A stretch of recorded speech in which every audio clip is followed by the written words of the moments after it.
नमस्ते all friends, welcome to my reasoning YouTube channel. मैं बबलू सैनी आप सभी का हमारे रीजनिंग यूट्यूब चैनल पर हार्दिक स्वागत करता हूं। दोस्तों, हम इस समय रीजनिंग पढ़ रहे हैं। हमने यूट्यूब पर हमारी रीजनिंग की क्लास 41 तक अपलोड कर दी थी। अब हम दोस्तों क्लास नंबर 42 पर है और चलते हैं कि देखते हैं कि क्लास नंबर 42 के क्वेश्चन नंबर 1 में हमें क्या दिया है।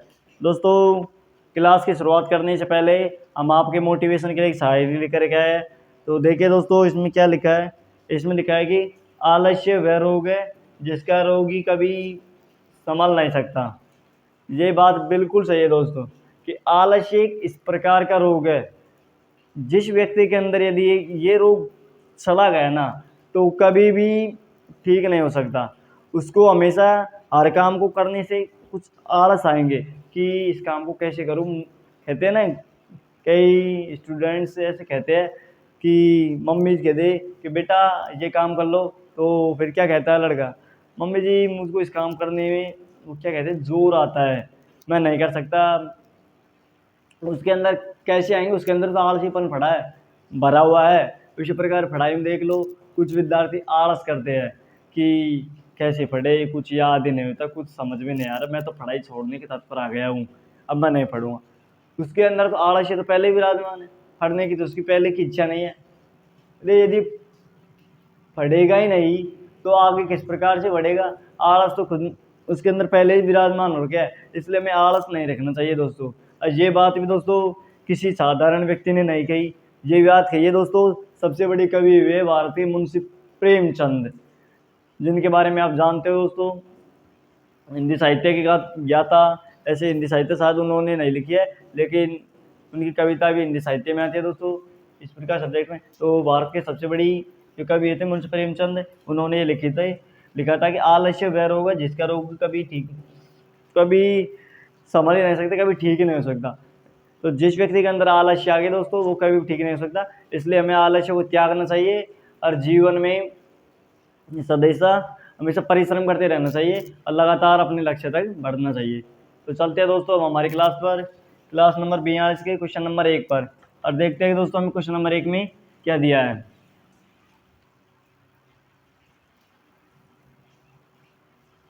देखिए दोस्तों, क्लास नंबर 42 के क्वेश्चन नंबर 1 में हमें दिया है कि निम्नलिखित श्रृंखला में प्रश्न चिन्ह के स्थान पर कौन सी संख्या होगी। दोस्तों, हमें एक श्रृंखला दे रखी है और इस श्रृंखला में हमें यह पता लगाना है कि इस प्रश्न चिन्ह के स्थान पर कौन सी संख्या आएगी। 4 ऑप्शन हमारे सामने है, इनमें से एक राइट आंसर है। इस क्वेश्चन को आपको स्वयं को करना है दोस्तों, तो आप इस क्वेश्चन को करिए और पता लगाइए कि प्रश्न चिन्ह के स्थान पर कौन सी संख्या आएगी। ऐसे क्वेश्चन के लिए हमने आपको ट्रिक बताए थे, यदि आपने हमारी पिछली वीडियो देखी होगी तो आप इस क्वेश्चन को करिए दोस्तों और पता लगाइए प्रश्न चिन्ह के स्थान पर कौन सी संख्या आएगी। इसके लिए मिलेंगे आपको मात्र 20 सेकेंड।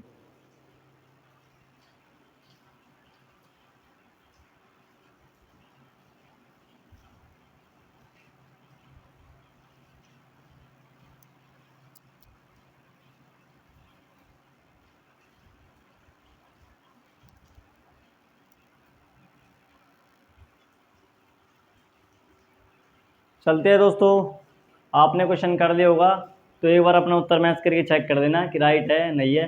यदि आपको सेकंड कम मिलती है तो वीडियो पॉज कर स्वयं करिए दोस्तों आप इस क्वेश्चन को, जिससे आपकी रीजनिंग और भी अच्छी तरीके से सुधर जाएगी, मतलब आप स्वयं फिर इन क्वेश्चन को करने लगोगी, आपके अच्छे तरीके पे समझ में आने लगेगी। तो देखिए दोस्तों, क्वेश्चन की हमने रीडिंग की थी, क्या दे रखा है, हमें एक श्रृंखला दे रखी है।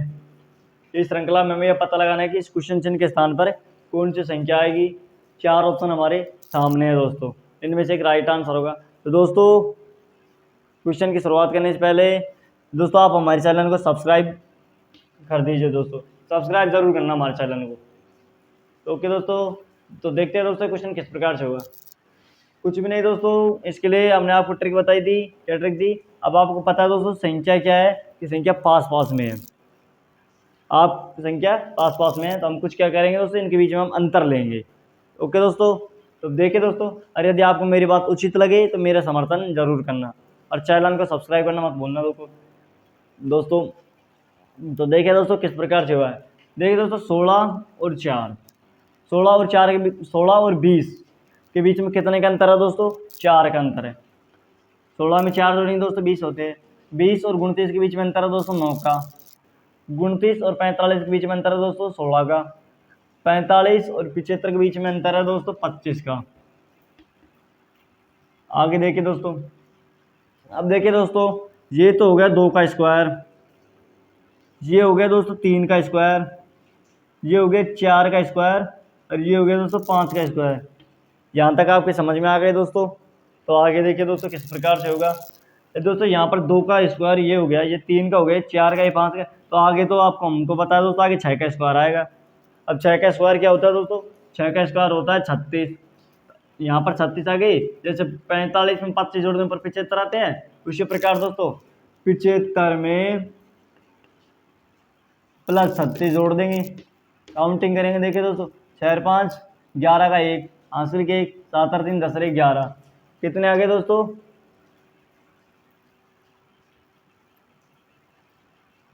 111। 6 और 5 11 को 1, आंसर के 7 और 3 10 और 1 11, 111। अब 111 किस ऑप्शन में दोस्तों? 111 तो किसी भी ऑप्शन में नहीं है।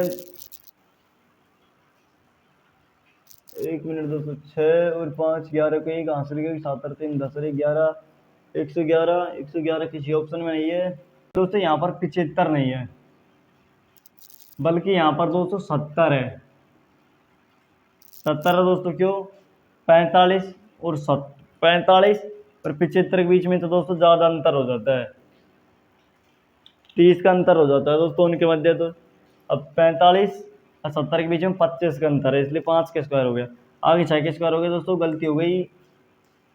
तो देखिए दोस्तों किस प्रकार से होगा। आगे आगे क्या करना है दोस्तों? 70 में प्लस के 36 काउंटिंग कर देंगे। इसको मिटा देते हैं दोस्तों, गलती हो गई। 70 में प्लस के 36 काउंटिंग करेंगे तो देखिए दोस्तों 6, 7 और 3 10, 106 आ गया दोस्तों। अब 106 दोस्तों किस ऑप्शन में है? ऑप्शन नंबर 106, 6 7 और 3 10, 106 आ रहे हैं ना। तो दोस्तों यहाँ पर 105 नहीं है, यहाँ पर भी 106 है, हम पे ये गलती हो गई। तो 106 किस ऑप्शन में? ऑप्शन नंबर ए में है, तो ऑप्शन नंबर ए हमारा राइट आंसर हो गया। दोस्तों हमसे कुछ 2 अंडरस्टैंडिंग हो गई। पहले अंडरस्टैंडिंग तो यहाँ पर 75 लिखा गई, दूसरी वहाँ पर 105 थे, वो 106 आने थे, 105 लिख दिए, तो ये तो पूरा क्वेश्चन गलत हो गया दोस्तों, कुछ अंडरस्टैंडिंग हो गई, इसके लिए हम माफ़ी चाहते हैं। तो 106 हमारा राइट आंसर हो गया, ऑप्शन नंबर ए। तो चलते हैं दोस्तों हम अगले क्वेश्चन पर। आपके क्वेश्चन अच्छे प्रकार से समझ में आ गई होगी। तो चलते हैं दोस्तों हम अगले क्वेश्चन पर, क्वेश्चन नंबर 2 पर, और देखते हैं कि हमें क्वेश्चन नंबर 2 में क्या दिया है। दोस्तों अब ये तो क्वेश्चन है, अब हमसे क्या दोस्तों, ये तो देखो हर कोई से गलती हो जाती है, ये बात हम अच्छी तरीके से परिचित है ऐसे क्वेश्चनों से। तो क्वेश्चन क्या दोस्तों, मतलब सब चीज़ों से हम अच्छी तरीके से परिचित दोस्तों, किसी न किसी चीज़ में कोई ना कोई तो गलती ज़रूर होती है। तो दोस्तों अब गलती हो गई, अब कुछ भी, चलो कुछ नहीं दोस्तों, तो आपकी समझ में आ गई होगी यह क्वेश्चन किस प्रकार से हुआ है। तो चलते हैं दोस्तों हम अगले क्वेश्चन पर, क्वेश्चन नंबर 2 पर, और देखते हैं कि हमें क्वेश्चन नंबर 2 में क्या दिया है। तो चलिए दोस्तों अगले क्वेश्चन पर।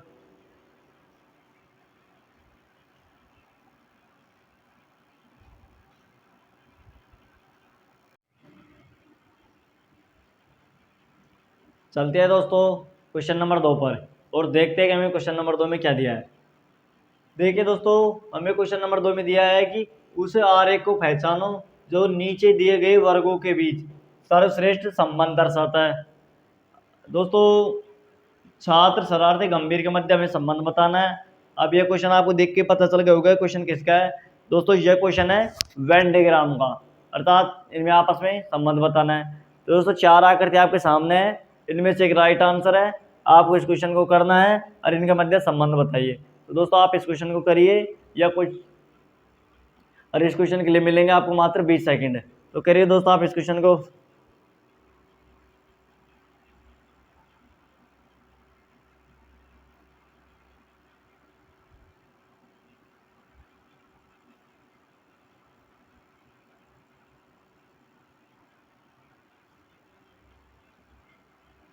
चलते हैं दोस्तों, आपने इस क्वेश्चन को कर लिया होगा, तो एक बार अपना उत्तर मैच करके चेक कर लेना। क्या आपका उत्तर राइट है या नहीं है। तो देखिए दोस्तों क्या दिया है क्वेश्चन की, हमने रीडिंग की थी, संबंध बचाना है छात्र शरारती और गंभीर के मध्य। तो देखिए दोस्तों ये क्वेश्चन किस प्रकार से होगा। इसमें दो शब्द के प्रयोग हमने बताए थे आपको, कुछ और सभी, ये दो शब्द ज़्यादातर इसमें प्रयोग होते हैं। तो देखिए दोस्तों किस प्रकार से हुआ है, छात्र शरारती और गंभीर के मध्य में संबंध बताना है। देखिए दोस्तों ये हो गया छात्र। अभी आप इसमें नाम लिखना चाहते हो तो अंदर छात्र लिख सकते हो, अन्य छात्र को आपको पता है क्या कहते हैं, मीनिंग याद ना हो तो हमने आपको बताया था पिछली वीडियो में, कोई भी अल्फाबेट्स तो याद होगा कि छात्र को 6 को क्या कहते हैं, तो छात्र का अल्फाबेट्स आपको याद है, इसको हम सी नाम दे देंगे। यहाँ तक तो आ गए दोस्तों आपकी समझ में। तो आगे देखिए, यदि हमारी बात उचित लगे तो आप हमारा समर्थन जरूर करना और दोस्तों अच्छी प्रकार से ध्यान देना। आगे देखिए दोस्तों ये छात्र हो गया, अब दे रखा शरारती और गंभीर। अब देखिए दोस्तों छात्र तो ये हो गया, लेकिन कुछ छात्र तो क्या होते हैं दोस्तों, शरारती होते हैं, बिल्कुल सही बात है, ऐसा लिख दिया। और कुछ छात्र क्या होते हैं दोस्तों, गंभीर होते हैं, जो थे गंभीर, तो इसको जी लिख दिया, अल्फाबेट्स के नाम दे दिए। तो दोस्तों ये हो गए छात्र, कुछ छात्र तो शरारती होते हैं, कुछ छात्र क्या होते हैं, गंभीर होते हैं। तो इस प्रकार यहाँ करते किस ऑप्शन में, ऑप्शन नंबर सी में, ऑप्शन नंबर सी हमारा राइट आंसर हो गया। तो आपके समझ में आ गई दोस्तों यह क्वेश्चन किस प्रकार से हुआ है। तो चलते हैं हम अगले क्वेश्चन पर, क्वेश्चन नंबर 3 पर, और देखते हैं कि हमें क्वेश्चन नंबर 3 में क्या दिया है। तो चलिए दोस्तों अगले क्वेश्चन पर, क्वेश्चन नंबर 3 पर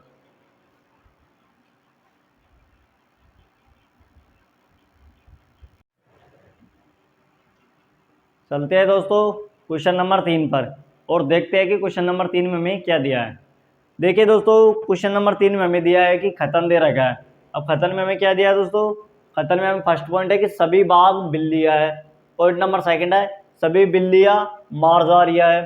अब इसका क्या निष्कर्ष निकलता है, निष्कर्ष में पॉइंट नंबर फर्स्ट कुछ मांसाहारी बाघ है, सेकंड पॉइंट सभी बाघ मांसाहारी है, पॉइंट नंबर 3 कुछ मांसाहारियाँ बिल्लियाँ है। अब दोस्तों हमें क्वेश्चन दे रखा है, 4 ऑप्शन हमारे सामने है, इनमें से एक राइट आंसर है।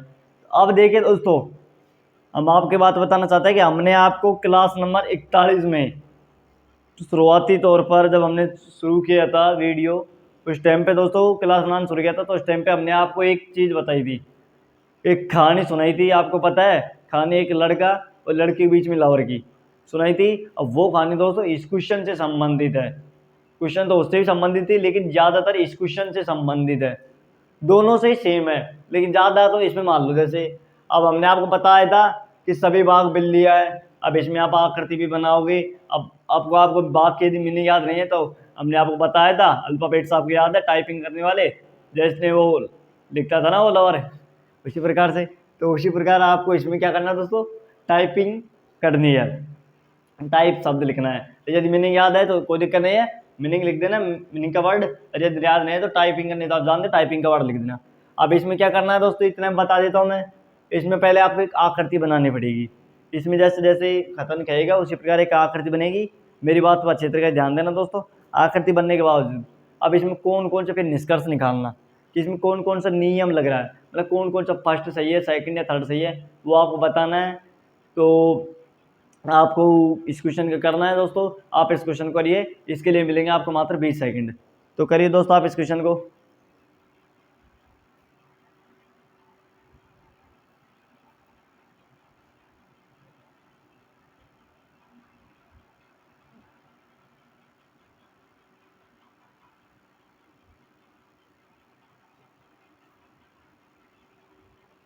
चलते हैं दोस्तों, आपने क्वेश्चन कर लिया होगा तो फिर एक बार अपना उत्तर मैच करके चेक कर लेना कि राइट है या नहीं है। तो देखिए दोस्तों ये किस प्रकार से होगा। अब इसमें हम आपको बताते हैं कि उस लवर की कहानी किस प्रकार से लगी थी।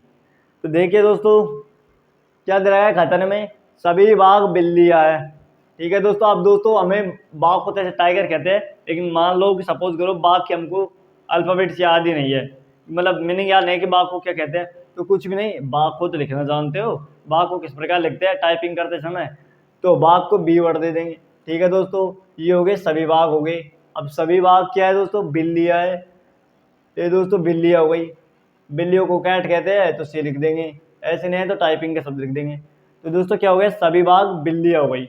ओके दोस्तों, यहाँ तक आपकी समझ में आ गई। आगे देखिए, आगे लिख रहा था कि सभी बिल्लियाँ मांसाहारी है, यदि दोस्तों सभी भाग बिल्लियां है तो सभी बिल्लियां क्या हो गई, मारजारिया हो गई। मारजारिया को एम शब्द दे दिया, मारजारिया का हमको मीनिंग याद नहीं है, तो देखिए दोस्तों मीनिंग याद नहीं है तो एम नाम दे दिया, ये हमारी आकृति बन गई। अब देखते हैं दोस्तों निष्कर्ष क्या निकलता है इस आकृति का, कौन कौन से इसमें फॉलो कर रहे हैं। मेरी बात उचित लगे तो समर्थन करना और अच्छी प्रकार से ध्यान देना दोस्तों। देखिए निष्कर्ष में क्या निकल रहा है, अब दे रखा है दोस्तों निष्कर्ष में फर्स्ट पॉइंट दे रखा है कि कुछ मारजारिया बाघ है, कुछ मारजारिया बाघ है, कुछ मारजारिया बाघ है। अब देखिए दोस्तों अच्छी प्रकार से ध्यान देना, यदि सभी बाघ बिल्लियां है तो सभी बिल्लियां भी बाघ हो सकती है, बिल्कुल दोस्तों। यदि सभी बिल्लियां मारजारिया है तो सभी मारजारिया बिल्ली हो सकती है। जब जब सभी बाघ बिल्लियां है और सभी बिल्लियां मारजारिया है तो मारजारिया तो कुछ मारजारिया बाघ नहीं हो सकती दोस्तों, बिल्कुल हो सकती है। बल्कि जब सभी मारजारिया बिल्ली और सभी बिल्ली या मतलब सभी कैट मारजारिया है और सभी बाघ कैट है तो ये क्या कुछ मारजारिया बाघ नहीं है, बल्कि ये सभी बाघ है ना दोस्तों, इस मारजारिया के अंदर ही आ रहे हैं। जैसे सभी बाघ कैट के अंदर आ गए तो उसी प्रकार सभी कैट मारजारिया के अंदर आ गई, तो कुछ शब्द का तो कुछ मतलब ही मत समझो, बल्कि सब भी दे देते ना, सभी शब्द भी कि सभी बाघ भी मारजारिया है, तब भी हमारा राइट आंसर होता। अब क्यों होता दोस्तों, क्योंकि ये सभी बाघ है ना ये मारजारिया के अंदर है।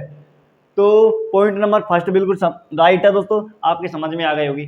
पॉइंट नंबर सेकंड में चलते हैं। देखिए दोस्तों पॉइंट नंबर सेकंड में दिया है सभी बाघ मारजारिया है, सभी बाघ मारजारिया है, वही बात है ना दोस्तों, मैंने आपको बताया था कि सभी बाघ मारजारिया है, इसमें भी वही है, सभी बाघ कैट दे रखे हैं और सभी कैट मारजारिया है, तो बाघ मारजारिया के अंदर ही दोनों आ रहे हैं दोस्तों, कैट आ रही है और भी ये आ रहे हैं, बाघ आ रहा है, तो मतलब सभी मारजारिया के तो अंदर है, मारजारी के अंदर था, बल्कि सभी बाघ यदि कैट है तो सभी कैट मारजारी हो सकते हैं, तो क्या सभी बाघ मारजारी नहीं हो सकते। सोचो दोस्तों एक बार अच्छी तरीके से मन में सोचो कि क्या नहीं हो सकते, क्या सभी बाघ मारजारी नहीं हो सकते हैं ना, बिल्कुल, बल्कि ये सभी बाघ है ना दोस्तों मारजारी के ही अंदर है।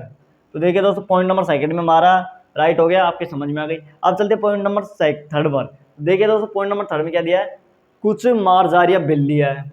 अब देखिए दोस्तों कुछ मारजारिया बिल्लियां है, सभी बाघ बिल्ली हो गई, अब बाघ को तो छोड़ दो, अब आता है कि सभी कैट मारजारिया है, मतलब कुछ मारजारिया बिल्लियां है। अब ये सोचो दोस्तों, जब सभी बिल्लियां ही मारजारिया है तो कुछ शब्द का तो कोई तात्पर्य ही नहीं है, बल्कि कुछ दे दे चाहे सभी दे दे, कुछ शब्द का तो कोई मतलब नहीं है कि कुछ मारजारिया बिल्लियां है। अरे कुछ मारजारिया बिल्ली है क्या, जब सभी बिल्लियां मारजारिया है तो कुछ हो ये सभी हो, तो मारजारिया के अंदर ही बिल्ली आ रही है, तो सभी बिल्लियां मारजारिया है तो सभी मारजारिया बिल्लियां नहीं हो सकती, क्या हो सकती है ना, तो क्या कुछ मारजारिया बिल्लियां नहीं है, अरे कुछ क्या सभी मारजारिया बिल्लियां है, इसलिए दोस्तों बिल्लियां इसके अंदर आ गई, तो कुछ क्या सभी बिल्ली दे देंगे ना, जब सभी बिल्ली मारजारिया है और सभी मारजारिया भी बिल्लियां है, तो ऑप्शन नंबर 3 में हमारा राइट आंसर हो गया।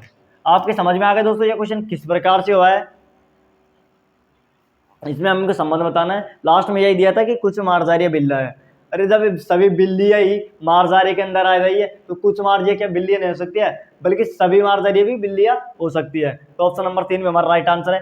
तो फर्स्ट सेकंड थर्ड ये तीनों हमारे राइट है दोस्तों। तो देखते हैं अब ऑप्शन में कौन सा है दोस्तों, ओनली फर्स्ट ये गलत, ओनली सेकंड ये भी गलत, डी ओनली फर्स्ट और थर्ड ये भी गलत, अब ऑल दोस्तों फर्स्ट सेकंड और थर्ड, हाँ तीनों सही है, तो ऑप्शन नंबर सी हमारा राइट आंसर हो गया। आपकी समझ में आ गए दोस्तों यह क्वेश्चन किस प्रकार से हुआ है। तो चलते हैं हम अगले क्वेश्चन पर, क्वेश्चन नंबर 4 पर, और देखते हैं कि हमें क्वेश्चन नंबर 4 में क्या दिया है। तो चलिए दोस्तों अगले क्वेश्चन पर।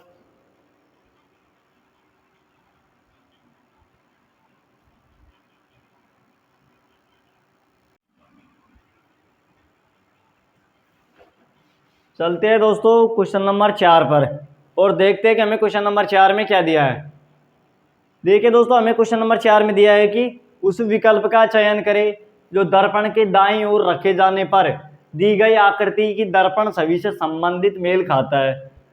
अब दोस्तों क्वेश्चन पहली बार आया है, इतना तक बता देता हूँ। अब क्वेश्चन के कहने का तात्पर्य क्या है, ये देखिए आपको एक छवि दे रखी है, क्या कहा था दोस्तों क्वेश्चन में लिखा था, या क्वेश्चन ने कहा था हमसे कि उस विकल्प का चयन कीजिए जो दर्पण के दाईं ओर रखे। अब देखिए दोस्तों, हमें एक दर्पण दे रखा है जिसमें एस है, एस जो दर्पण के दाईं ओर है। अब ये दर्पण है, तो इसमें कहने का तात्पर्य क्वेश्चन का कि जो एस है दोस्तों जो दर्पण के दाईं ओर रखा हुआ है, यदि इस एस को हम यूं पलटेंगे तो यह किस प्रकार बनेगा, हमें यह बताना है। 4 ऑप्शन हमारे सामने हैं, इनमें से एक राइट आंसर है। हमने आपको समझा दिया क्वेश्चन का कहने का तात्पर्य क्या था कि दर्पण दे रखा है जिसमें एस दाईं ओर रखा हुआ है, इसको यूं पलटेंगे, इस आकृति को यूं पलटेंगे तो एस किस प्रकार बनेगा, आपको ये बताना है। 4 ऑप्शन आपके सामने हैं, इनमें से एक राइट आंसर है। आप इस क्वेश्चन को करिए। इस क्वेश्चन के लिए मिलेंगे आपको मात्र 20 सेकंड। तो दोस्तों करिए आप इस क्वेश्चन को।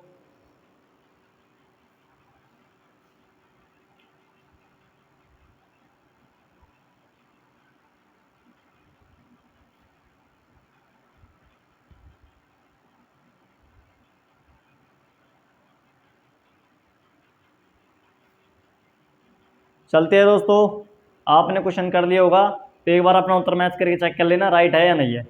तो देखिए दोस्तों, यह क्वेश्चन किस प्रकार से हुआ है। क्वेश्चन में हमने रीडिंग कर ली थी, आकृति दे रखी है जिसमें जो दाईं ओर रखी हुई है, उसको पलटेंगे तो किस प्रकार बनेगी। देखिए दोस्तों, अब ऐस है, अच्छे प्रकार से ध्यान देना, मेरी बात उचित लगी तो मेरा समर्थन जरूर करना दोस्तों।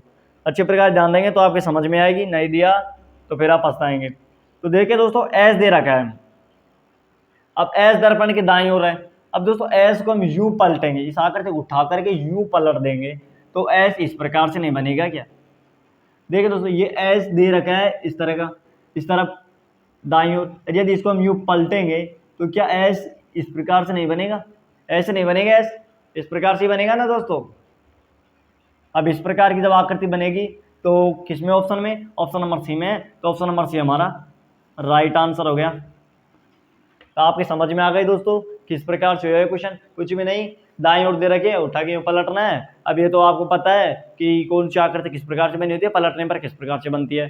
तो इसमें तो दोस्तों थोड़ा हमें हमारा दिमाग का प्रयोग करना होगा। तो आपके समझ में आ गए दोस्तों क्वेश्चन किस प्रकार से हुआ है।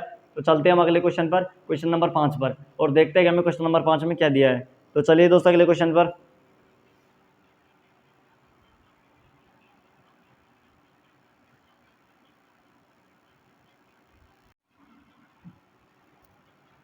चलते हैं दोस्तों क्वेश्चन नंबर 5 पर और देखते हैं कि हमें क्वेश्चन नंबर 5 में क्या दिया है। देखिए दोस्तों, हमें क्वेश्चन नंबर 5 में दिया है कि उस वेन आरेख का चयन करें जो निम्नलिखित वर्गों के बीच सर्वश्रेष्ठ संबंध दर्शाता है। वही क्वेश्चन है दोस्तों किसका, वेन डायग्राम का, कि हमें अस्पताल चिंता और रोगी के मध्य संबंध बताना है। इनके मध्य हमें क्या बताना है दोस्तों, संबंध बताना है। तो इनमें से कौन सी 4 ऑप्शन आपके सामने है, इनमें से कौन सी आकृति बनेगी, इसको आपको बताना है दोस्तों। इनमें से एक राइट आंसर होगा, और ये क्वेश्चन भी दोस्तों आपको स्वयं को करना है, और ये आपके होमवर्क के लिए है। तो दोस्तों आप इस क्वेश्चन को कर लेना। अब हम चलते हैं दोस्तों, अब हम मिलेंगे आपको अगली क्लास में। यदि दोस्तों हमारे द्वारा पढ़ाई गई रीजनिंग आपके समझ में आ रही है तो दोस्तों हमारे चैनल को लाइक करिए। यदि आपको किसी भी प्रकार की, किसी भी क्वेश्चन में किसी भी प्रकार के वो डाउट्स हो, समस्या हो, कुछ समझ में नहीं आ रही हो, तो आप हमारे पास कमेंट्स करिए, हम आपकी समस्या का समाधान करेंगे। आगे दोस्तों आप हमारे चैनल को ज़्यादा से ज़्यादा लोगों तक शेयर कीजिए, जिससे अधिक से अधिक लोगों तक हमारी वीडियो पहुंच सके। एंड दोस्तों जाने से पहले आप हमारे चैनल को दोस्तों सब्सक्राइब करके ज़रूर जाना, सब्सक्राइब करके उस घंटे वाले आइकन को प्रेस कर देना, जिससे हमारे आने वाले वीडियो की लगातार नोटिफिकेशन आपको मिलती रहे। यदि दोस्तों हम आपके लिए इतनी मेहनत करते हैं तो जाने से पहले आप हमारे चैनल को सब्सक्राइब करके ज़रूर जाना दोस्तों। तो चलते हैं दोस्तों, अब हम मिलेंगे आपको अगली वीडियो में। आप इस क्वेश्चन को कर लेना दोस्तों। तो हम चलते हैं दोस्तों। ओके दोस्तों।